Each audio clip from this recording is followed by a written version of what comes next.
With something like 5 million podcasts, finding a really good one can take a ton of time. So let me recommend one. It's called Something You Should Know. I'm the host, Mike Carruthers, and in each episode, we discuss topics that can be really helpful, like how to read people better, the psychology of crowds, or fun things like the story of Legos, or why you probably wouldn't be here if it weren't for horses. Something You Should Know is the name of it, wherever you get your podcasts. Contained herein are the heresies of Radolf Buntwine, erstwhile monk turned traveling medical investigator. Join me as I study the secrets of the divine plagues and uncover the blasphemous truth that ours is not a loving God, and we are not its favored children. The heresies of Radolf Buntwine, wherever podcasts are available. Let's hang out. Let's hang out. And let's talk about what lessons about. Let's hang out. And let's listen to two lesbians shout. Let's hang out. Let's hang out.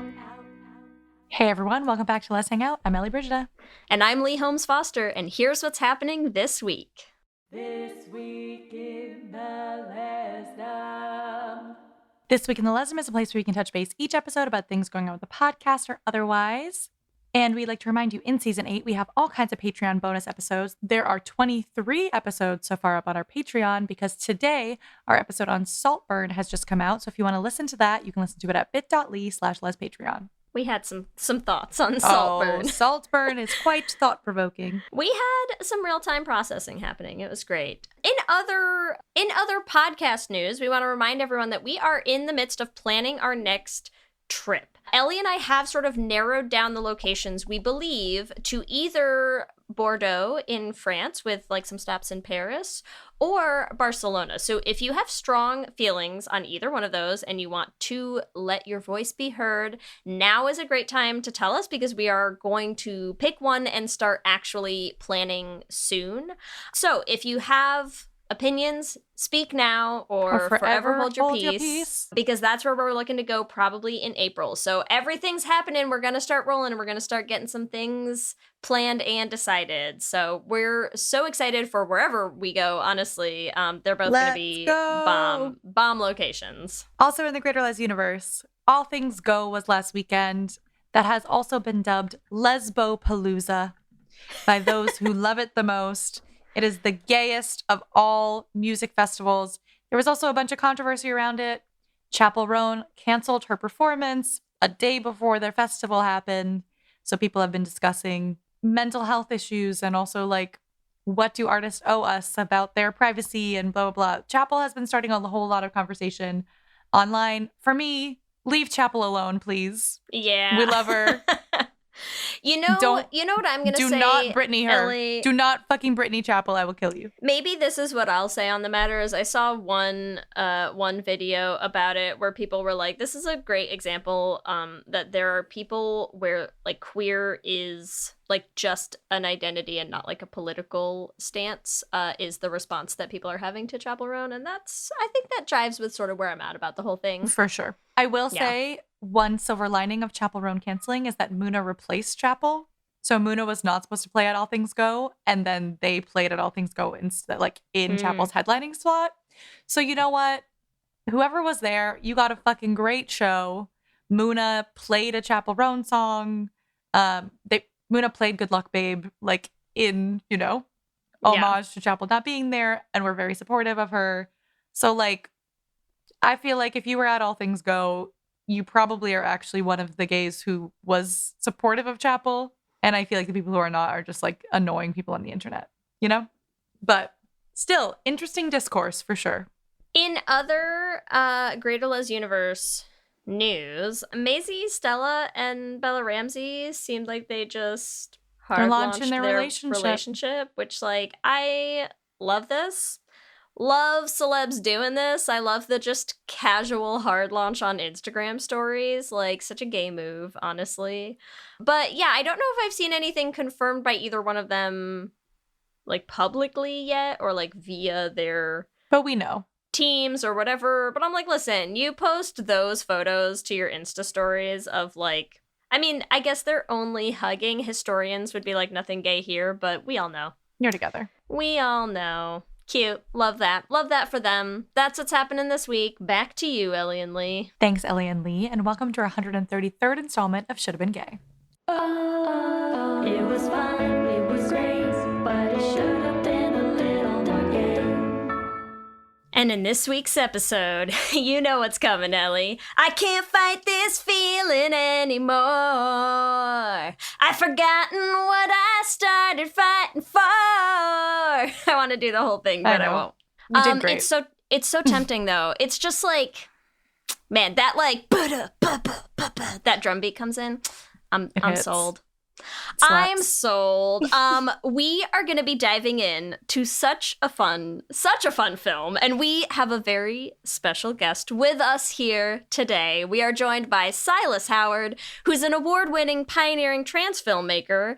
He was also a founding member of the seminal queercore punk band Tribe 8, which we might need to talk more about. He describes himself as a film punk dog butler and transhuman, and we especially love Silas for directing the absolutely delightful Darby and the Dead, which we covered last season in a Should Have Been Gay. Silas, thanks for being here. Thanks for having me. I'm so very excited. Honestly, what a bio. I'm like, there's so much to dig into. Thank do we you. want to talk about the punk band? I want to hear about it. We didn't even have the punk band on our radar when we reached out to you after Darby and the Dead. Oh, I could tell you. You want a quick rundown on the band? Yeah. So please. Tribe 8 was a multi-racial, multi-gendered, queer as AF punk band in the early 90s. We played all through the 90s, so for a decade. Early shows were with bands like Bikini Kill and Fugazi and Green Day and Joan Jett and La Tigre and just all the coolest bands. And we just started because the singer and I had gotten sober, and we were like, I was like 20 years old or something, and I was like, what am I going to do? I can't sit home and drink tea. And so we decided to start a band. I didn't know how to play, and I didn't have a guitar. And I tried to steal 2 guitars, but it didn't quite work out. But that's just a whole nother story. But I did eventually get a guitar, and we had like a drummer and the singer and myself, and then we played a friend's party. And we roped in another guitar player, Leslie Ma, and got a bass player because we needed another person to help pay rent. And then on the space, and then we played. But we were a bit of a notorious band. One of the things about Tribe 8 is our singer would sing this song about this fraternity ritual of gang rape. And so our song was Gang Castrate, and it was a sort of retaliation, but also very campy, very much John Waters meets third wave feminism. But before that song, when Lenny would then wear a big rubber dick and take out a huge knife and castrate themselves and throw it into the audience. And so one of the rites of passage is getting hit in the head with a dildo at a Tribe 8 show. Oh my god. But Okay, no, hold on. Only because Ellie, I know the Femmes have a punk show coming up. Like, I'm just saying, if you need like a new idea this is so timely. Yeah, I'm also in a band. It's a little different vibe. We do like a bubbly pop fun, but we're doing a pop punk cover show. But listen, castrate your dildo. I'm gonna castrate myself on It was stage fun. on Friday. And one last thing, you can edit this if it's too much, but Lenny before that would challenge any straight man to come up and give them a blowjob on stage. And the other thing, and it was always straight men, not always. In Texas, it was really hard to find a straight guy, but everywhere else. And that was another rite of passage is, are you man enough to give Lenny Breedlove a blowjob? There was a lot of guys secure enough in their masculinity. And yeah. Wow. Yeah. Jello beer. Wow. You ever think about like a reunion tour? Oh. Yes. Yeah, I was just talking to, I'm in touch with my bandmates, mainly, the other guitar player I play guitar, Leslie Ma and Lynn Breedlove. But there's always talk of a reunion show. I don't know if it'll happen, but do it. But yeah, it may. That is awesome. So you transitioned from punk band to filmmaker? Yeah. I made my first film with Harry Dodge in 2000, and we acted in it. We wrote it and we directed it, and it's called By Hook or By Crook, and it's 20 years old. So I'm glad that I cast myself in it so I could preserve that young version. But also it's playing around a lot. It was on Criterion. It's been at BFI. It's playing at the Motion Picture Academy in December 5th because Sundance and UCLA Television Archive and a bunch of festivals chipped in to restore it because it's all shot on mini DV tapes. So I had like Cool. a shoebox of tapes. Really, yeah, it was really amazing to make this film, and it really didn't fit into any box. And it was really about a friendship, but it also had trans masked characters and queer everywhere. But it didn't talk anything about any of it. We just refused to explain anything, which I think has been part of the success of longevity with it. Yeah. But check it out if you're in LA, December 5th. Love that. All right. Well, there's so many interesting things we could talk to you about, but we are here to talk about the gayness of Lisa Frankenstein. Are you ready? Listen. So ready. I'm ready. I am so ready for this. So ready. So Lee, will you give us the IMDb synopsis, please? Yes. The IMDb synopsis for Lisa Frankenstein, which is a delightfully unhinged film, is as follows. A coming-of-rage love story about a teenager and her crush who happens to be a corpse. After a set of horrific circumstances bring him back to life, the two embark on a journey to find love, happiness, and a few missing body parts. Wow. I will say, in terms of IMDb synopses, It's actually a great one. That's a pretty good one. Yeah. Sometimes they're like barely intelligible, not necessarily, correct for the movie, correct in terms of English grammar. This is actually a pretty good one. Kudos to whoever wrote the IMDb synopsis, but I feel like we could do it one better. So, Silas, do you have a gay synopsis for Lisa Frankenstein for us? I actually just watched this movie and I'm really excited to discuss it. But I think it is about Lisa, iconic outsider who is recovering from the traumatic death of her mom, and ends up meeting a corpse, like a monster, basically, who helps her literally find her voice, and metaphorically find her voice. And through their relationship, which he is kept in the closet, she learns to find acceptance and a cathartic rage and love, which no life or death could stop. Monsters are so queer coded, and I love it. Absolutely. I know. I love to dive into like the horror queer core. Yes. It's so Ellie, what's your gay synopsis for this? Here we go. Halloween core queer Lisa spends all of her free time fantasizing about unattainable men until she meets a reanimated corpse who spends the entire movie. Like you, Silas, I really honed in on the coming in and out of the metaphorical and literal closet, and who finally sees her for who she truly is. Damn. That's what I saw. That's what I saw. Wow. I'm glad I went before you, because No, yours was amazing. But I also feel very strongly about this film. It was a wild ride. It was a wild ride. I will say there's only one important thing that to me both of yours are missing. Because she's in love with her stepsister? Here's what my gay synopsis is, okay? My gay synopsis for Lisa Frankenstein would be this. Lisa is so closeted that she would rather date a literal corpse than any boy at her school, and somehow Taffy might be gayer. I love Taffy. It's Taffy for sure for me. Can't believe neither of you focused on Taffy. Just wow. What movie did you watch? It's true. Taffy was awesome.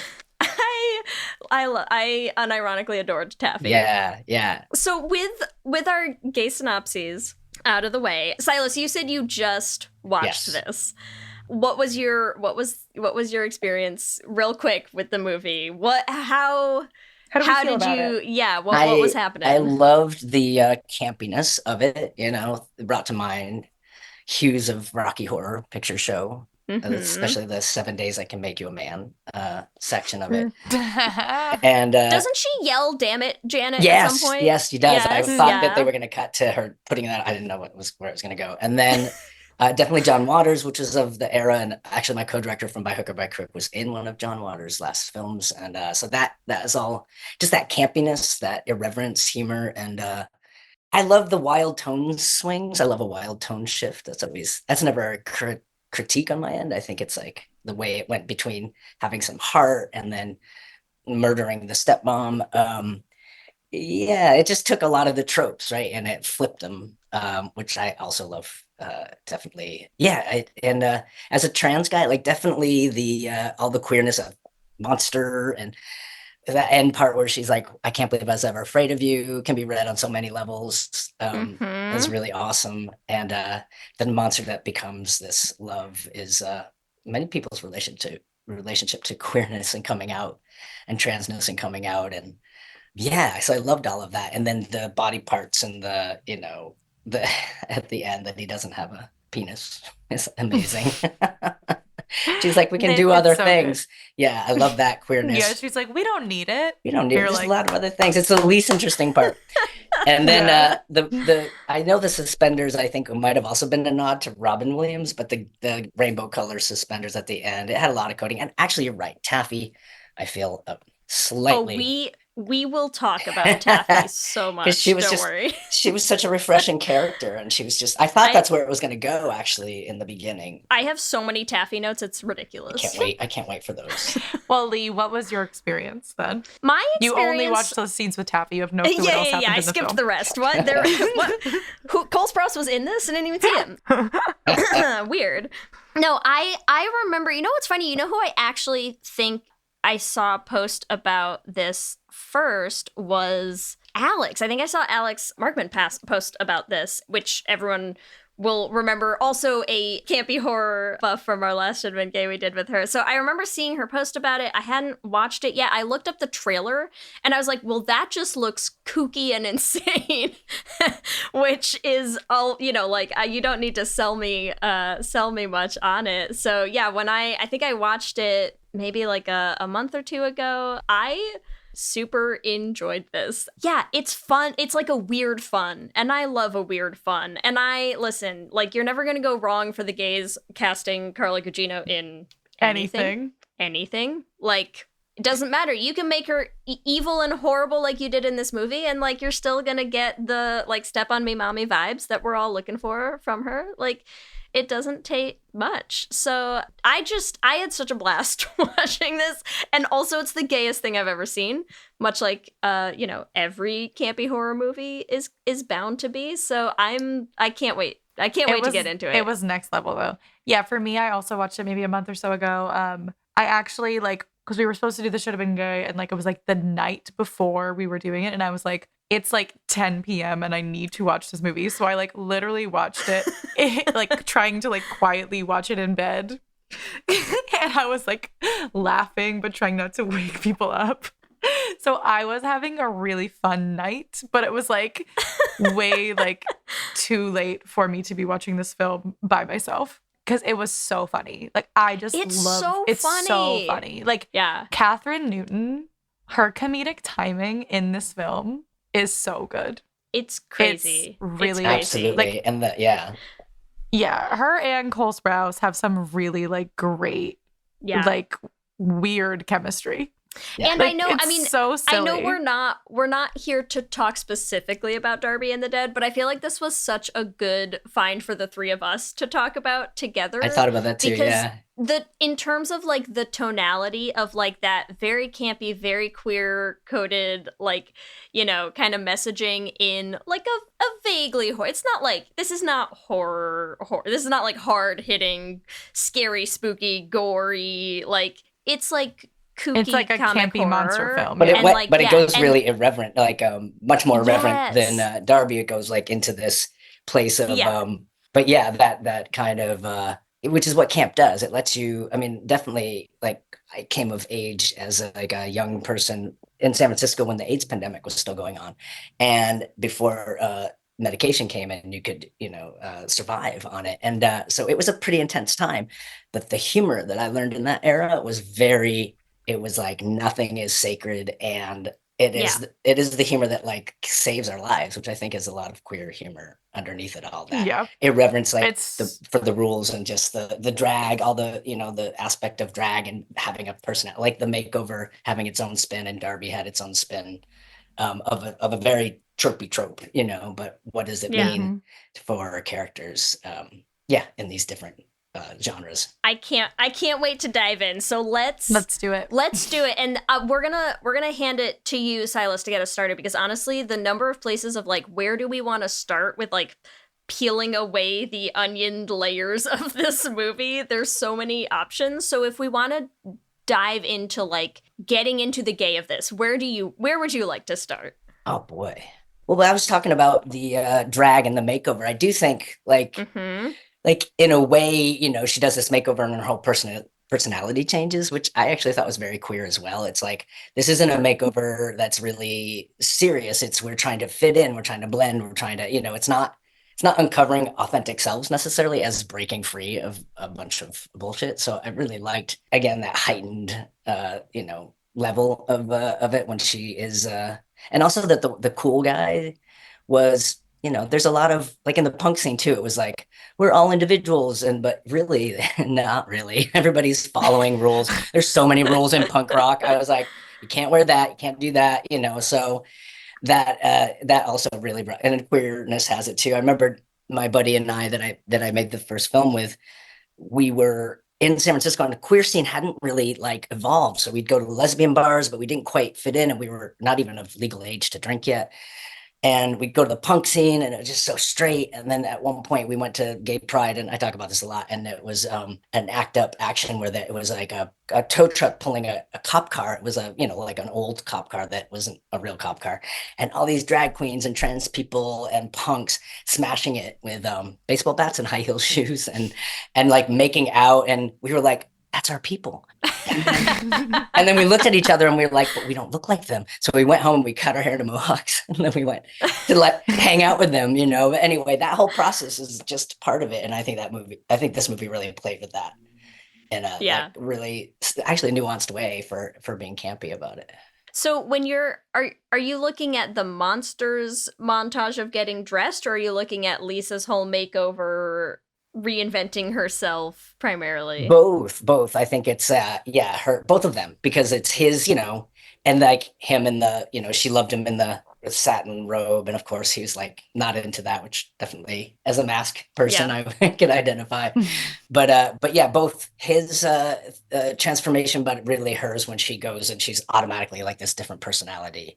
To be with the cool guy, she had to kind of fake something. I just thought that was so both of those transitions I thought were interesting. I love too how like, correct me if I'm wrong, I feel like when she goes back into like school as this like excessive version of herself, there's also like, she already sort of was an outcast. Now it's like, I feel like in the queer like vein of it, it's like she was already an outcast and now she's like, fuck it, I own that I'm an outcast. And that felt very like affirming in a queer way. She leaned into like, if you're gonna like act like I'm different than all of you, then like, you're right, I am, and I'm better than you.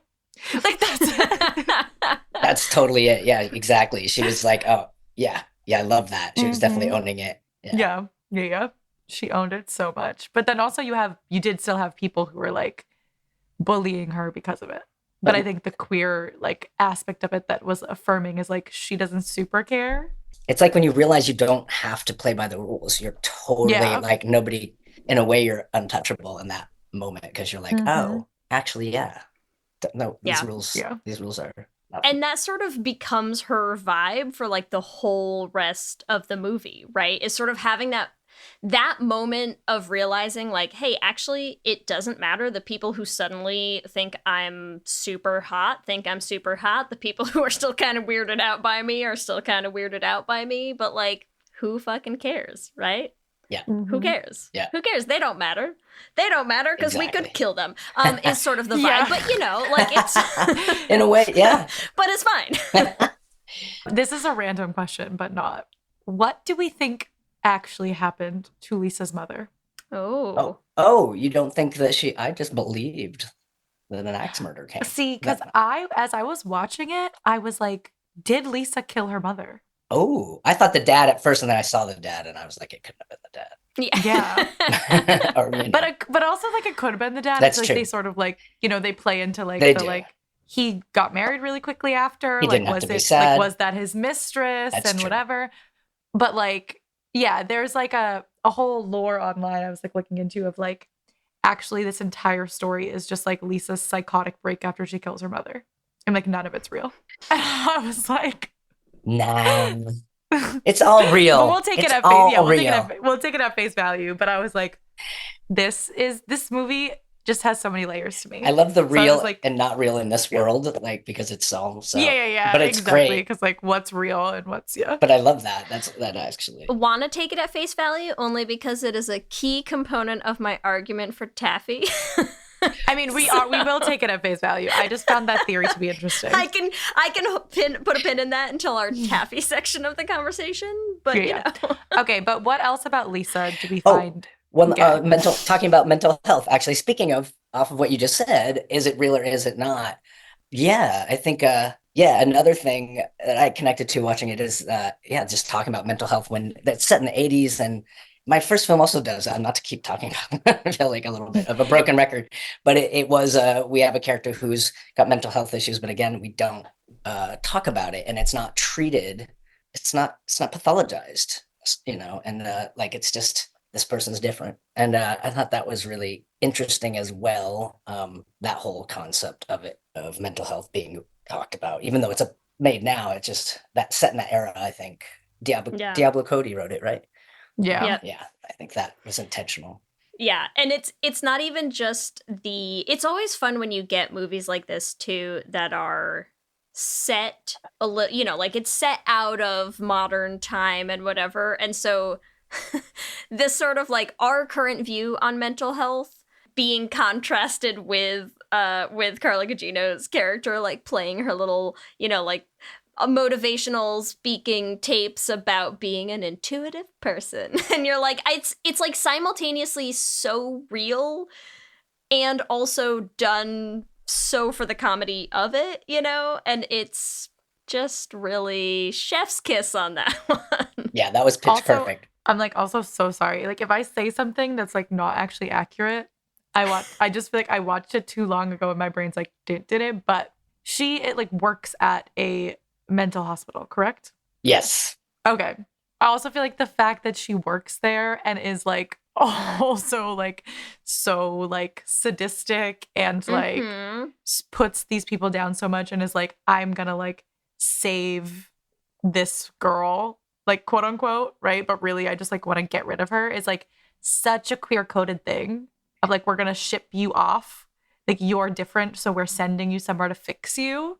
Oh yeah. Like is so on the nose. And she calls it the loony bin. I don't think you're supposed to call it that as a nurse. And she's like, yeah, exactly. That's what She doesn't Taffy care. says to her, because Taffy's so on point. Yeah, that part was great too. You mean my sweet summer child Taffy, who has never done Yes. anything wrong, She's perfect. who is blameless and perfect. Yes. Except for sleeping with her sister's love. And that's also Blameless gay. and perfect. That's also gay. Transference. True, that's Classic true. transference. Oh yeah, if you can't have her, go for the guy. Yeah, Mm-hmm. So classic. totally. I know Lee's about to have a field day with that. But for Lisa, I would like to talk a little bit more about Lisa. One of Okay. the things that I said in my synopsis, the fantasizing about unattainable men. Yes. Like this is like classic closeted gay who's like, oh, I love that boy because he's cool, I think. Yeah. I don't really know him. And then, I mean, put the other layer on top of it. That one living man, right? But then she's also fantasizing about like a statue Yes.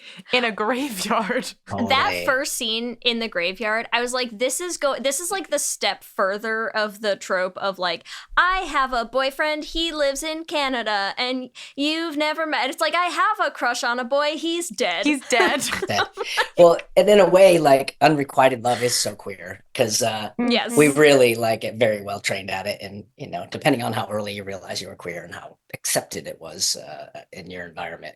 But yeah, unrequited love is definitely can be, Which is also from both sides, right? Because Lisa has like, she originally is like, this dead man, he's so beautiful. And then when she meets him, she's like, oh, we're best friends. Like she puts him in the friend zone. Yeah. Like there's like the relationship between Lisa and the monster is also so gay. Like when they're like gay. laying in bed together, It's so much. With the vibrator? It's so much. Yeah. With the Hitachi wand. Yeah. And the pajamas. Totally. That was the absolute steps to falling in love with your best friend. Mhm. Right? Sleepover, and then you're like, oh, let's just test this out. Want to try this thing? That could be fun. Yeah. Oh, yeah. Their whole relationship, because it's like clearly he's in love with her, and she's like, I'm in love with this other random man. He's like, what the hell? Like, I'm literally here every single day. And I love that they He's repurposed. like, you're dressing me. I'm in your closet. Like, what are we doing here? And We're then basically dating. Like, why are you talking about this other man? they repurpose the bad cool guy's penis and the groper date rapey guy's hand. That was crazy as well. Yeah. Very I did. recycly minded, like waste not, want not. Don't waste you. I did love that also. I forgot about that whole thing with Lisa and the groper, right? Like, because that's the thing about this kind of a camp movie is like they're killing people who like quote unquote deserve it. Not that like anyone deserves it, but like when you're like, it's like a very Morally almost- ambiguous. yeah, almost like what's it? Oh my god, Little Shop of Horrors. Mm. Oh yeah. You know when Yeah. like they kill the dentist and you're like, sure, Well, sure. eat the dentist. You know, like Of eat course. this groper man and then like use him to make your new boyfriend. Sure. Why not? I think one of my favorite things about this movie is that there are no heroes. And we're not even, it's like, I guess you could make some anti-hero kind of arguments for it, but I'm like, it really just exists in this, like, just don't think too hard kind of space, where you're like, just go along for the ride and like, don't question it too much. And, because if you tried to like come up with a sort of moral through line arc to this movie, you're gonna be disappointed by it. That's not the point. No, everybody does something wrong. Even beloved Taffy does something wrong. Never made a mistake in her life. Exactly. Everybody's out for what they want, and they're gonna get it at whatever cost. Never did a single wrong thing, that girl. Don't know what she's talking Oh about. my god, Lee. I just love That's her. so true. Listen. But I also love Lisa, and I'm like, you straight up murder a lot of people. Like, you're problematic, but you know what? She kills so many can't- people, and I'm like, I'm here for it. I'm here Keep for doing it. it. Yeah. They deserved it. That's what I'm saying. Bury Carla Gugino's body. Like, I think my literal note when the notes I wrote for myself when I was watching this when they kill Janet is I just wrote R.I.P. Carla Gugino, you were bonkers in this. Like, what a way to go. What a way to go out in this film. Yeah. That was it. Yeah. That was I know. right. The ear. Yeah, that was good. It's great. Silas, what else did you think was gay about Lisa? Even like, let's say Lisa and the monster, because I feel like the two of them. Yeah, together. they were very the trope of the masculine character not being able to articulate much, like grunting and sort of like before I transitioned, I felt like I was bad acting like a guy, as a butch and sort of playing around with it. Like we were just playing with these roles. We knew we were playing with them. And then when I transitioned, I was like, oh shit, this like toxic masculinity thing's real. And I knew misogyny was alive and well, but all guys are play acting this thing. Like I just was like, oh shit, they like straight men love each other more than any love I've ever seen.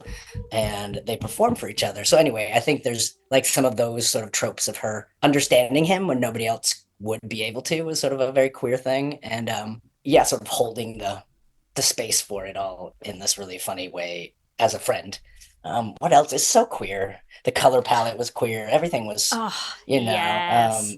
Even You know the what cinematography and One of the things I love about, because we talked a little bit about Lisa and in the sense of like the queer tropes of like, I have a crush on this dead boy. No, I have a crush on like the most popular boy in school. Like that one over there. Like the other thing that I just feel like we should talk about real quick with Lisa, her character's name, I know the movie's called Lisa Frankenstein. The character's name is Lisa Swallows, which like honestly just feels a little is like a little on the nose when you have a character that you're like, oh yeah, she's like, you know, like made fun of for being gay. Do you know what I mean? Yeah.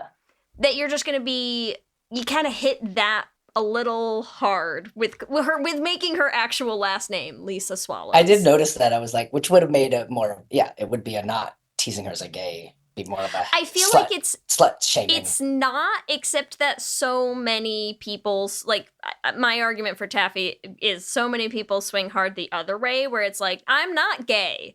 I sleep with all the boys. I do all the stuff that you should do with boys, right? I feel like it's the name you'd give yourself almost, as being like, no, right. nothing gay here, Lisa swallows. I do You're swallow. like, that's right. You're like, that feels like a little much, No. honestly, Lisa. Well, I have a question for you about Taffy. Let's just dive into Okay. what's so Oh my God. what's so queer about Taffy. I'm not disagreeing. Everything. Here's the thing about Taffy. I feel like Taffy hits a lot of the same Lisa notes for me, because you have the extremely overbearing mother. Taffy is the quintessential, like, I'm a popular cheerleader. And then she's like, I'm gonna act out by, like, sleeping with a boy. And she does all of this stuff to try to be the, like, I am the straightest of the straight girls, right? Like, but every single thing that comes out of her mouth is the gayest thing you've ever heard in your life. Like, even from the get-go, right? Like, from when Lisa comes home from work or something, and Janet is asking Taffy all about, like, oh, tell us how hard practice was, how hard this was. And they're making some comment about Lisa having been at work all day. And she's like, I bet Lisa's fingers hurt from all that sewing. That's true. Right? Which, That's first of all, true. I'm like, is already just like a gay comment to be like, all I'm thinking about is your hands and how much you use them day in and day out. And then for very like specific for very specific, yes. And then reasons. Lisa goes, oh, eventually a callus just forms. And Taffy goes, don't I know it? And I was like, what is happening right now? What? Like, Taffy was not on my radar at all until this conversation. No, you're right. But yeah. she just, everything that drops out of her mouth is somehow gayer than the last. Like, she gives that dress, like, Lisa takes a dress and they get in the car and Lisa's like, oh, can I wear it? And she's like, oh my God, yes. And she makes some comment about, like, oh, half the school's headed to Boner Town or whatever, like, seeing you in this dress. And you're like, Taffy, Well, and also that moment, keep it in your pants, girl. Like, what is going on? that moment when she made the comment about Lisa's hands. Right before that, the mom made a comment about her Taffy's practice with her screaming with her legs Yes. spread. Yes. And there's no nodding or like winking to the camera. But then the next comment is very much like a wink, wink, nudge, nudge between. Yep. So, and then the other gay thing is sleeping with the love interest of Yes. Lisa. That's probably one of the queerest Yes. moments of because she keeps coming in. I'm protective of my sister. She's always protective of her. She's protective of her and also weirdly complimentary. Like, she comments a lot on Lisa, like how hot Lisa's looking, how great her boobs look, how, like, she's always there to being like, I'm sure she's working hard, she's tired, she's doing this, your fingers are so tired, oh, your boobs look great. And you're like, what is happening? If you want to be happening? really reading every little thing, they're sisters, but they're not sisters, which was They're historically lesbians would be mistaken for roommates or labeled as roommates or Mm-hmm. sis, Yes, they already live together. She's like, how convenient, right? I also feel like because Taffy is in that like popular group, but she's very actively like she tries to like not bully her stepsister, right? Which Yeah. like good for you, Taffy, but also like I feel like she's almost like too excited to have another like young woman in the house. Yeah. She's like, please be friends with me like so badly. Like, let's have sleepovers. Let's like be together all the time. I want to Like, drive you to please- school. I want to hang Yeah, out. like, Yeah. he's like, I want you to wear my clothes. Yeah. exactly It's right. so much. The other thing that I do love about Taffy that I thought was just like an interesting sort of more like subversive use of Taffy as a very queer hammer in this film for me. When Taffy tells the story at the party at the beginning of how Lisa's mom died, right? People are asking about it at the party, and she's like, I'm not even allowed to talk about it, but I can tell you, right? And she's telling this story, and I mean, sure, there's her mom got axe murdered in their living room part of the story, but then also there's a whole component to that story that is basically just, oh, and then her dad turned right around and married my mom, like immediately, snap, now we're a family, haha, now we moved in. And it's done in this way that very clearly makes this heterosexual norm that was not probably weird at the time at all, but they present it in this really kind of weird, grotesque way that makes the heterosexuality-ness of it seem very strange. Yes. No worries. I agree. And I love that use of Taffy to sort of, because she's so bubbly, she is effervescent as a character, And so you use her to kind of put this weird horror mask on a story in a way that still is being told very upbeat and happy, but it makes it seem really weird.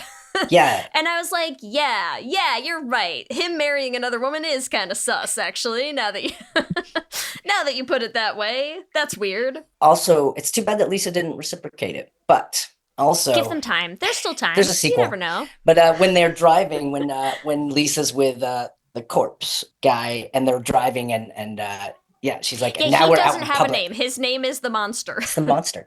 But then they're out driving and that whole thing, like, and now you're just out, we could be seeing this guy, it's about the murder, but it's so clear. It's just a fun, it's a fun. Yeah. It's very like playing with hiding, being in the closet.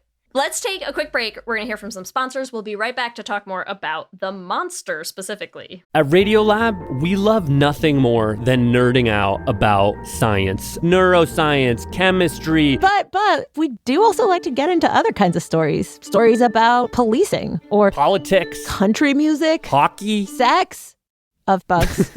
Regardless of whether we're looking at science or not science, we bring a rigorous curiosity to get you the answers. And hopefully make you see the world anew. Radiolab, adventures on the edge of what we think we know. Wherever you get your podcasts. Hi, I'm Jennifer, a founder of the Go Kid Go network. At Go Kid Go, putting kids first is at the heart of every show that we produce. That's why we're so excited to introduce a brand new show to our network called The Search for the Silver Lining, a fantasy adventure series about a spirited young girl named Isla who time travels to the mythical land of Camelot. Look for The Search for the Silver Lining on Spotify, Apple, or wherever you get your podcasts. Hey, do you like true crime? Me too. And I know what you're thinking. There's so many true crime pods out there, you've already heard all the stories. Well, what if I were to tell you you're wrong? I'm Leroy Luna, the host of Excuse Me, That's Illegal, the podcast that takes a hardcore look at softcore crime. I've got a back catalog of hundreds of bizarre and hilarious stories just waiting to be heard by you. So come join me. Excuse Me, That's Illegal is available anywhere you get your favorite podcasts, with new episodes dropping on the 10th, 20th, and 30th every month, baby. What's up, everyone? It's Noah Daniels.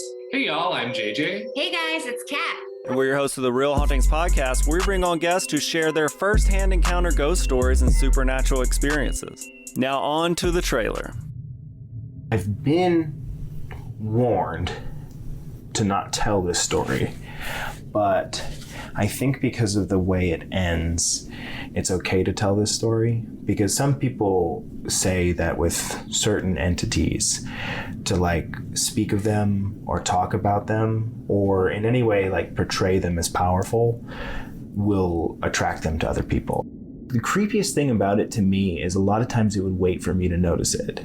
Like it would just lay its arm out like this, and then I'd be like, where is it? Where is it? And then I'd see it, and then it would just slither back. For more information on the Real Hauntings, Real Ghost Stories podcast, make sure you check out real.fm to learn more about our podcast and many other amazing podcasts. I would love to hear more about your thoughts on like the transness of this film. Yeah, I think, definitely really related to the idea of the, well, for one, just the transformation. Like I was obsessed with transformation stories. Like I grew up seeing reruns of The $6 Million Man, and I was like, oh, they made him better, stronger than he was before. And it was not all, through these operations, and just any kind of transformation story like that was really like exciting to watch. So yeah, you know that was going to start to happen, and it was start to happen through their relationship. And that's another queer thing. Like we teach each other how to be in the world. Like once somebody sees you, this is a theme that I love to ponder or put in my work when I can, is like the first time, like as opposed to being looked at. When you're looked at, like, that feels very objectifying, and it can be whatever. But being seen by somebody, all of a sudden you have this superpower. It's like if you're not like an outsider in any way, to have somebody not look at you but see you is a transformation in and of itself. So I think that part, him being able to evolve because of her love, and that, I mean, definitely as a trans person, it took my femme partner to help me find the courage to finally do it, because I was in a queer and trans world and it was still hard. It's a very difficult thing. It's like a big ask, it feels like, when you're thinking about doing it. And yeah. And it's so great too that it's done in this way where the monster undergoes a number of transformations in this movie, but it's also like being seen by somebody who also, their willingness to see you continues to grow and evolve as he is, with some changes to his body along the way. Yeah. A few little things. Just a few little things that she helps that she's willing to help acquire for him, and that do not define him as a person to her, but that she is willing to grow as his body is changing with him. Just not a queer story at all that I can see. No, but it's a collaboration, though. Very collaborative. Yes. Very. I feel like the thing too is like those body parts are also very specific. Yeah, it's true. Right? So it was like the ear, then he could find, like, could he not hear before? I forget. Or he could hear not as well, I think. I thought he could hear. He couldn't hear on that side. I thought he could hear, but just not out of the no ear side. And then the other ear didn't really make him hear, but it looked good. She's like, maybe it's just for looks. That's what it was. That's actually kind of transy right there. When it's like, well, it can just be, for how it makes you feel, because he felt self-conscious. And so it actually didn't work. The ear didn't work. I remembered, because she's yelling into his ear. And and then and then the hand obviously like does work. And that's also like, I feel like it was like, okay, he's missing his hand, which is like he can now play the piano, which clearly was a big part of like his joy and identity, right? And so it was like, I think it's super intentional what the body parts are. Yeah. Is that what it is? The ear doesn't work until he gets hit with the electricity? Oh, maybe it does start working. Maybe you're right. Maybe that's what. I know it didn't work at first. Yeah, like she sews it on and it doesn't do anything. I just remembered her saying, "Well, it looks, like it." Yeah, but you're right. I think it did evolve. I think things start working after they electrocute him. Yeah, a little electricity, a little love, a little being, goes a long way. Is there only 3 body parts? Is the ear, the hand, and the dick, the penis? Yeah. That's it. And the penis itself, I mean, that's like so on the nose. It is, but it also reminded me of John Waters. There's a Desperate Living. There's a butch femme couple, and they live in Mortville. And if you haven't seen it, that's where like everybody's who's kind of outsiders and outlaws is put there, and you're ruled by an evil queen, Queen Carlotta. The butch in the relationship, and the femme has like a big, she's super femme and big tall hair, and butch just wants to get an operation to get a penis. And it's like this whole thing where it's very John Waters, but there's a very graphic scene about acquiring that. And it unlike this, not graphic at all. Graphic. Well, it was below camera. It was a little below camera. The axing. But yeah. And also, like, I feel like maybe, I don't know, like, also, like, the process as, like, it's exaggerated, right? But it's, like, the process that it takes to get to go through a transition. Yeah, it takes time. Is, like, messy. Very messy, yeah. And I like the humor of it, because there's so much, a lot of stories are our stories, queer and trans stories are not, or until very recently, rarely ever told by us. And so it's always the trauma. And I'm like, I'm sorry. If you cannot go through trauma and not have a sense of humor, it's like impossible. And in fact, there are like gifts of trauma, which is something for me with Darby was like, oh, she had this power from her mom and her almost dying and her mom dying. But then it became something that she hid behind, and like, I'm really always interested in that, because as soon as I see the trauma only, I'm like, oh, this person does not know this world. And it doesn't take away from the things that are intense, but it's just like, come on, people. You gotta be. We gotta like smash those rules and those kind of Yeah, I also love that like Diablo Cody is the one who wrote this too, because I feel like that is a very like, I don't know, like there's like the Jennifer's Body. That movie's so good. That's such a good movie. Like such a great film. And I feel like Diablo Cody really leans into the like queer monster kind of thing and like everything that she does. And I'm like, please keep doing it. I love it. The fierceness of the female friendship too in Jennifer's Body, like, and how like I love that. And, yeah, it's certainly for me with Darby, it was a lot of the friendship was everything. It was really like the love interests were secondary. Here it's more of a even though Taffy could do no wrong. Yeah. Taffy has never done a single thing wrong. He just didn't get to flourish yet. But what I do think is interesting is there is this interesting journey for Lisa and the monster, right? Because I feel like we are talking about the monster as a very transmasc-coded character, obviously, right? Mm-hmm. And when you look at it like that, there is this sort of underlying, Ellie, you mentioned before, like she immediately friend zones him. But it's also a very like queer or female feeling friendship in a lot of ways, especially where you have that montage scene where, you know, she's like dressing him and stuff. And she's like, I don't know, this isn't right. He comes out in this dress and she immediately lights up. Right. And he's like, this isn't right. That was very mask of center. Yes. Either gender, it's very, non-binary or trans. Yeah. Very. They're super playing with this kind of like how they establish their relationship. And then this sort of growing to see him as like a mask-leaning love interest, right, is interesting as well in a lot of ways, because I still read Lisa as a very gay character. And so I'm like, there's this interesting thing too when I'm like, so you're pretty dykey, but now you're like, but also I'm into this, you know, like now he's got his strap-on penis that we stole from him and stuff. Her like, last crush. And maybe I am into that. Like, it's funny that at no point in this movie am I like, oh, he's not a man enough for her. I'm like, no, I feel like she's having a hard time actually with we've formed this, you know, strong bond that isn't based in your heavy masculinity. And now I have to learn how to see past that to how I do actually still have feelings for you. I'm like, it's almost even gayer than they tried to make it seem, you know? I think, I love that part of it because it's not a typical friendship, I would say, that they have. Yeah, I saw it slightly differently in that she was, like I've had, like my wife, for example, in a way, she's like, you're one of the more gendered guys. And it's just because of, I don't know, there's just a certain masculinity that I've had my whole life. And, but she's sometimes so understanding of me that it's almost like she forgets I'm trans. And she's like, is that offensive? And I'm like, no, it's not at all. But sometimes it's like confusing to me. And I think I see her as that kind of person who she's just way evolved. She's like, whatever. We're like, that's the least interesting part. Yeah. It seemed like there was this, again, like once you realize the power of being an outsider, you're like, oh, wait a minute, this is way more fun than fitting in. But I love that outfit, like when he finds his outfit finally, because I always joke about, I left Vermont where I grew up in a very rural setting and, you know, from a very working class background where all the guys, you know, I tried to get away from dressing like all the guys did in my town. And then I moved to San Francisco where all the dykes dress like all the guys in my town, like working class thing with the wallet chain.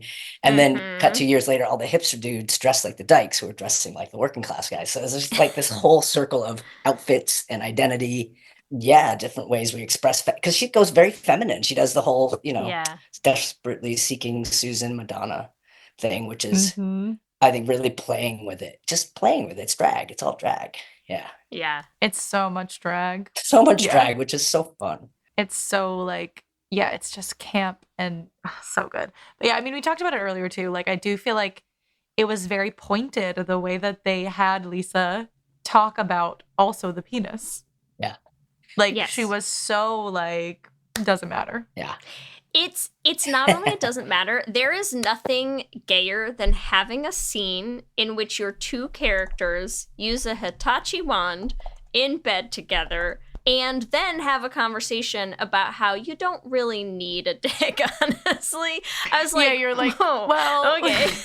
But I will add that what I did love about it is that she then sews it on him. So it wasn't like, because often that can be the depiction as there's no option or it's a joke only, or, you know what I mean? And that can be, even in really cool shows, it's like, I love humor, but sometimes when it's always just a joke. And so it kind of, as campy as it was, it still kind of made it like, then they have this scene where it's very touching and real, and that's probably the least campy moment. And I don't know, as a trans person, I did appreciate that, because it's like, yeah. There's just so many layers to things. Because the other thing, I only want to loop back around to Taffy real briefly. Because that's weird.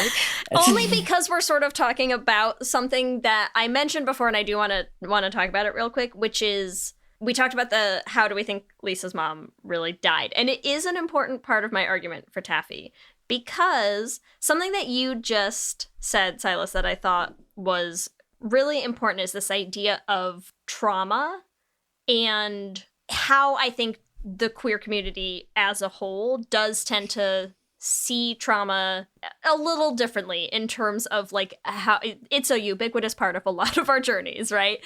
And so we have a slightly more comical take on it. And what I love about that in the context of this movie is this movie does not really ever allow grief to play much of a role anywhere, in a way that's like almost off-putting, right? It's weird that you sort of are supposed to take at face value this really horrific story where you're never dealing with the fallout, the grief, the things of all of these actions that they're doing. And so the way that I see the role of trauma in this is, I feel like trauma is like the opening of the door to queerness, right? Absolutely. So I see you have this whole story with the monster very briefly told at the beginning, right? Where you get that sort of silhouette style story of the background of the monster, which is, he was brooding and an orphan and emotional and fell in love. And then, the woman that he fell in love with kind of ghosted him a little for some other dude with a guitar. And then he got struck by lightning and died, right? And he started on his path. Common story. Sorry. Right? Relatable. Just usual. Yeah. Relatable story. So he starts on his path, but then he doesn't really come into his queer identity until he dies, right? And then coming back after he died is when he's like, actually, I have loosed all bonds to the mortal coil. I can be whoever and whatever I want. This is what this looks like for me. It doesn't matter how it affects other people, right? And it doesn't almost, because then you look at Lisa and you're like, Lisa also shown in this very, when you get the flashback scene with her mom dying, she's in her little sweater over the shirt. She looks very buttoned up and, normcore is what we're going with, right? And now she's clearly not that anymore now that her mom has died, right? But she also goes through this, now you've died and been brought back at the end as well to live like your full authentic queer self at the end of this movie. So I think her killing Taffy's mom is actually really important for my argument of Taffy's queer journey, which is just starts beginning. After her trauma. And starts after her trauma. Totally. Prerequisite. And I think we need a sequel for Taffy is all I'm saying. I love that. Actually, I was just thinking about when I, the death, metaphor, when I was trying to get on testosterone, it wasn't that long ago, but a lot has changed. And I was at UCLA, and so I had insurance, and I had this sort of Freudian therapist who never said a word, except for when I said, I need a letter to go on testosterone. And then she goes, it's like you're trying to kill the little girl inside you. And I was like, I go, she's dead. Sign the paperwork. She's dead. I just thought of that when you were talking about the monster. And she did not really say that, though. That's she insane. did say it. It's the only thing she said that I remember. That's insane. That is so crazy. That's so funny. I just went up to San Francisco where I didn't need a letter and got it. But how do we get her a copy of this movie? This feels important. It does. I think she needs to. God. Yeah. That's too funny. That's hilarious. That's crazy. But I agree. Trauma is the gateway to queerness. Totally. Just like they told us. Just like it's all because of trauma. Yeah, just like they told us. Well, I like what you're saying though, of like trauma gives you a sense of humor. So like that's why we're all better than everyone. I'm sorry. We're just funnier. Like that's it. We can deal with shit easier. Like we've been through it. We've been through it. We've had to die, come back, everything. Yeah. Exactly. Anything else that we want to talk about that's gay about this movie before we head into our ships? I Can't Fight This Feeling gay anthem. Great. Oh yeah. That's a really gay I don't one. know that I have that. We don't need to get into a deep song analysis of it, but just, I'm sorry. That's their big, climactic, oh, actually we can do it. I'm like, that's gay. That's a gay moment. Faking their own death and living a life like, Yeah. Yes. Do you think we but think also she just is lyrically, dead? like I can't fight these feelings inside of me anymore. Why was I even trying to? Right? That's gay. That's a gay story. That's all. When you're gay, you're Wait, gay. who was really dead? I forget. She dies. Yeah, she dies. She dies. But then when we see them, she's dead, he's alive? ? It's like a weird. Well, She got brought back, and no one has explained why he suddenly is like reading lyrical. Yeah, or poetry did to she? her. I don't know. Or did she? Because she She could for have been sure all dies. burned. She could have been burned, and they faked her death because the place burned up. I guess. I feel know. like it would seem weird in this movie of such comically gory deaths. That's true. To have that be the one time that it wasn't really a death. Yeah, I don't it know. should have been. It seemed like it should have been. Are you researching it now? I hear some. Yeah, I'm like, typing. I must know. I can hear. forget. Like da-da-da-da-da. It's because Ellie has the most comically loud keyboard It's of really anyone it's, on Earth. it's very comical. She's just a really committed podcaster who would like to be as loud as possible on mic. Perfect. No, I think she has to die. I feel like she must die. Yeah, it says she does die. Okay. Yeah, I Who? think she dies and Who gets says brought that? The back. implication is that the creature went and took care of her grave until lightning struck it and she was resurrected. And so Yeah, now the- Lisa's the monster and the creature is taking care of her. Listen, the Makes sense with- intricacies of the plot for how they come back or anything, I mean, non-existent. so many things don't make sense. So why be a stickler here? It's really Yes. like Yeah. what- I also love this part of this interview. It says, we've built the man. He has all the pieces now. He's going to put her back together again. They're going to roam the earth and continue to need more pieces and wreak havoc and probably start a band. Yes. where they cut off a rubber dick and throw it in. Full circle. Oh my God! It's the story of my band. It's the evolution of Tribe 8. This is it. Yes. That is incredible. Why is there no sequel? I need it now. Give it to me now. They start a band. Taffy joins, also becomes gay, also has to die and get resurrected at the end of it. This is... And also they have Taffy, that weird moment where Taffy's going towards the road and there's an old man that drives in the car and looks at her. Did anybody else notice that? It didn't make any... Yeah. We don't know that guy. We don't know. It felt really weird, actually. I don't know if you remember it, but when you when you watch it again, it's at the end. And when right? she, not the very end, it's when she escapes the car, Taffy. She's covered in blood, and she's wandering towards the road. And it's not just that a car goes by; we're inside the car with the guy, looking at the guy that's looking at her. When you go back, which I know you will, and watch the Taffy scenes, look at that one and see if it makes. Maybe it's a sequel. When you watch the Taffy edit, Taffy. When you watch Lee's Taffy edit. yeah, I think the only Taffy edit. It's very odd and does leave room for a Taffy sequel, Taffy focused sequel. I want a Taffy focused sequel. Please. Yes. Okay. Yes. All right, but any other gay things we want to talk about before we go into the ships? There's not enough time. I feel like we've covered a lot. Not enough time for all the gay. There's not. There's so much gay. All right, so which characters are we shipping together? Who do you ship, Silas? Who's your number one ship? Let me think. Well, we know who someone's is. Yeah, we know who Lee's is. That's fine. So That's fine. I'll get to mine. Yeah, I might have the same. I don't know. Might have the same. So Do it's it. Taffy and Go Lisa for it. you, huh? Yeah, it might be. Yeah. Okay, what's their ship name? Oh, I don't know. You gotta make it up. Laffy. I do. Oh shit! Somebody go first. Give me a little example here. Laffy's right there. Oh yeah, waiting for Laffy. us. That's a good one. Just put Okay. their names together. Hashtag Oh, okay. Laffy. Oh, okay. Okay. Tisa. Tisa. Mm-hmm. Just a little Good one. What classier, about- a little more serious. That's all. Yeah. Yeah. What about you, Ellie? Who do you ship? I mean, Lisa and the monster. I love them together. Mm. Yeah. Monster swallows. That's it. Boom. He would take her last name. Let's be real. Yes. He would. He would be the monster of Lisa, like in The Handmaid's Tale. Mhm. Yes. Yep. Listen, also we love like a male character who doesn't talk in a movie. That's just snaps to that already. I could never do it, but I'm glad that monster could do it. Yeah. It's true. They did finally find him a tongue, so. They did also, honestly, I think I'm going to say it's to their credit because, I mean, listen, I have no actual real strong feelings about Cole Sprouse one way or the other. I will say I think I bought him a lot more in this movie without him speaking. Than you ever have in anything else he's been in. That's bad. Then no, just I that thought I he was would great. if he had been I loved speaking. him. You know how when people, when we watched A League of Their Own, and I remember that I remember people saying about, I directed on that. What's her name? Oh, nice. Yeah, episode next to last one. Why am I? We're obsessed. Yeah, And also depressed. Yeah, I know. I did the one where Max pitches for the first time. Oh, that's so amazing. That was a fun one. Abby Jacobson. Sorry.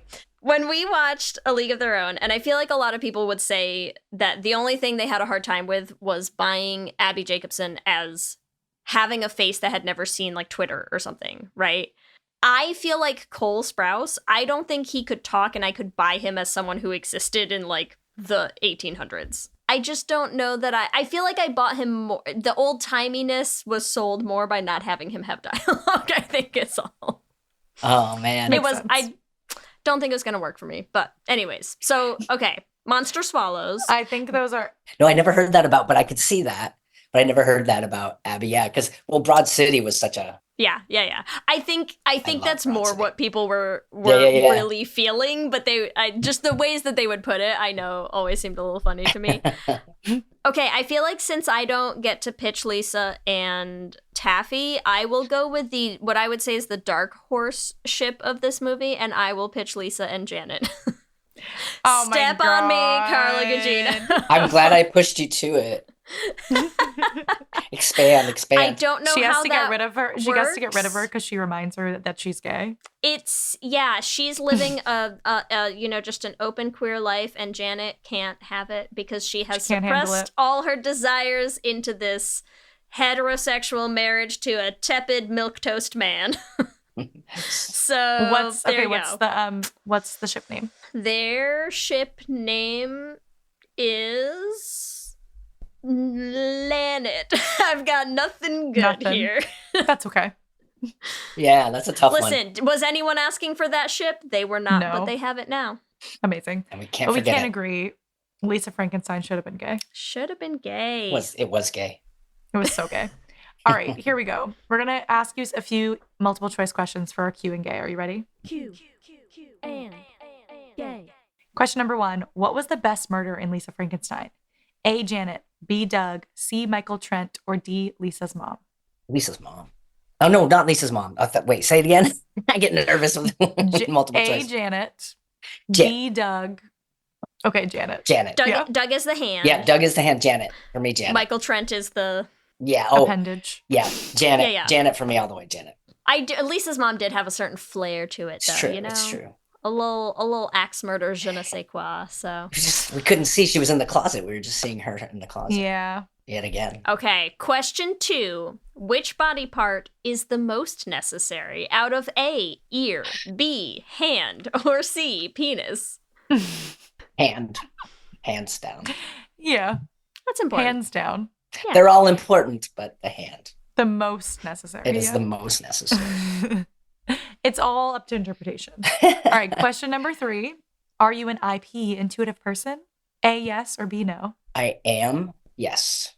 I'm a highly sensitive person. I'm an H. I'm also can't HSP. Yes, thank you. I'm dyslexic too. Yeah. That's me. That's me. I'm all those acronyms. Question 4. Who is gayest in this movie? Out of A, Lisa, B, the creature, C, Dale, or D, Taffy? That's funny, Dale. He's very uninterested in his wives. That's all I'm saying. It's very expected, but I'd say Lisa. It's a close call between the creature and Lisa. Yeah. It's a very close call. Dale's gay in the 50s, like closeted dad gay. Like yeah. Oh, yeah. Like that movie, whatever. All right, our final question. What is your favorite Diablo Cody movie? A, Juno, B, Jennifer's Body, C, Lisa Frankenstein, or D, Young Adult? Jennifer's Body is pretty badass. I think it's so good. It's so good. And yeah, that was Karin Kusama directed that too. Also a badass director. Yeah, that's the one. Although this one was very, very good and very on point. Jennifer's Body was ahead of its time. Yeah. Yeah, it really was. It really was. Yeah. I always will just like preach the Jennifer's Body gospel because I'm like, I feel like in the time it like the marketing was off. Like I feel like it was like a bunch of like young dudes were like, oh yeah, let's go see it. And it's like it's not actually it's like for gay people. It really is. And we haven't done Jennifer's Body yet, have we? Have we not done it because we I don't have think we to? have. I think I even watched it before Darby, which has nothing to do with it, but I had my AD watch it. I was like, it's just about female friendship. It's really it's almost the same. Yeah. It's almost the same. Exactly the same. Yeah, exactly the same. She's like, oh. Yeah, I don't know about that. Well, thank you, Silas, so much for joining us. This was so fun. Thank you. I was really looking forward to it. Thank you both. Let our listeners know, where can they find you on all the social things, and what do you have? Anything coming up that you want to promote? Yeah, I am.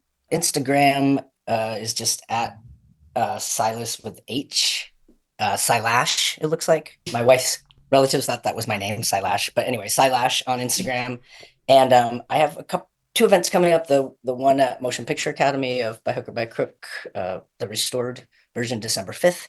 And I have on September 28th, closer, this Michelle T., who's an author, prolific queer author, has a series that's a new one called Dead Writers, and it's honoring dead writers. And I have a short doc about this amazing writer and singer, Bambi Lake, who's just phenomenal. She died a few years ago in her 70s. She's trans, and she's just a character. Like, she has a book called The Unsinkable Bambi Lake, and she's just somebody you've never met before, and you can at least meet for a little bit in this documentary that I have that's playing at the event, and stories that are being told about her.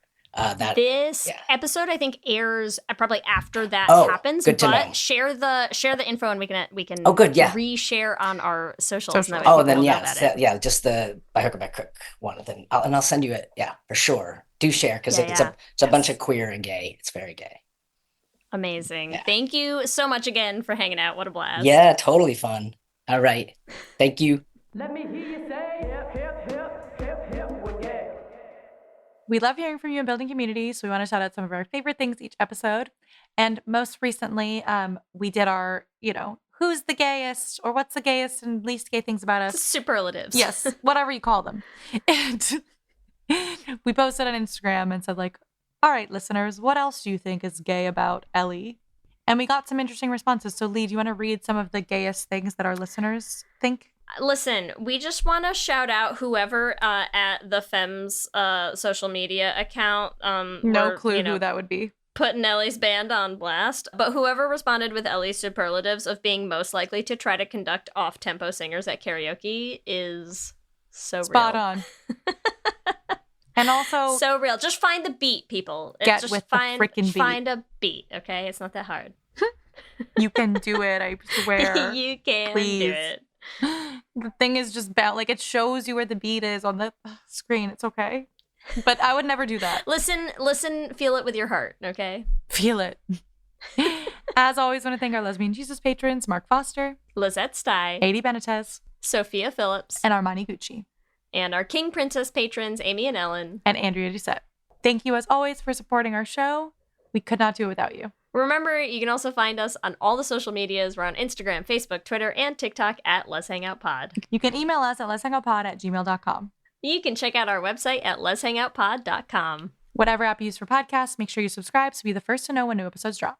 We also have videos going up on our YouTube channel, so make sure that you subscribe at youtube.com/letshangoutpod to catch those. Let's Hang Out is an independently produced show hosted by us with audio production by me. Our production assistant is Kristen Murison, and other podcasting shenanigans by Lee Holmes Foster. If you want to help support the podcast, the first thing you can do, it's free, it's easy, is leave us a rating or a review on whatever app you use to listen to podcasts. It helps new people find the show. If you want to support us on Patreon and join our Patreon family, you get access to our Discord chat. You get access to all of our bonus episodes. There are 23 of them total, and you can get those at bit.ly/lespatreon. If you want to buy some Les Hangout merch, you can check out our new store on our website at bit.ly/lesmerch. We have new designs going up for spooky season, so you'll want to check it out. And if you're on our mailing list, you'll also, I think, be getting some new Discount for codes. sales. So don't miss out. We have all of our new stuff going up there, and we are super excited about it. And remember, we have a queer production company making queer podcast musicals with guaranteed happy endings. You can find everywhere at $beanprod. You can also check out our website, dollarbeanproductions.com. You can listen to all the episodes of our first show, The Flame, on any podcasting app. And you can also listen to Journey to the Heart on any podcasting app. And if you want to help support us in making more musicals, you can join our Patreon at bit.ly/dollarbeanpatreon. If you want to follow us individually, you can follow me at Ellie Brigida on Instagram, Twitter, and TikTok. You can find me on Instagram, Twitter, and TikTok at LSH Foster. With that, I'm Ellie. And I'm Lee. And let's hang out again soon. Let's hang out.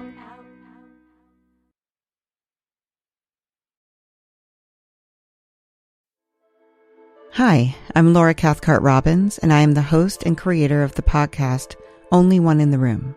Every week, my co-host Scott Slaughter and I invite you to join us and lose yourself in someone's incredible Only One story. We talk to real people dealing with issues like infertility, the death of a loved one, human trafficking, and women who, fake it. Oh, and we want to be fair, so we talk to celebrities too. Emmy winners like actor John Cryer, supermodels like Amber Valletta, and rock stars like Ryan Dusick. Everyone is invited to share their Only One story with our listeners. With 21 seasons and counting, we guarantee you that Only One in the Room has a story that you'll connect with. This podcast is for anyone who has ever felt alone in a room full of people, which is to say that this podcast is for everyone. Download Only One in the Room on Apple or Spotify today.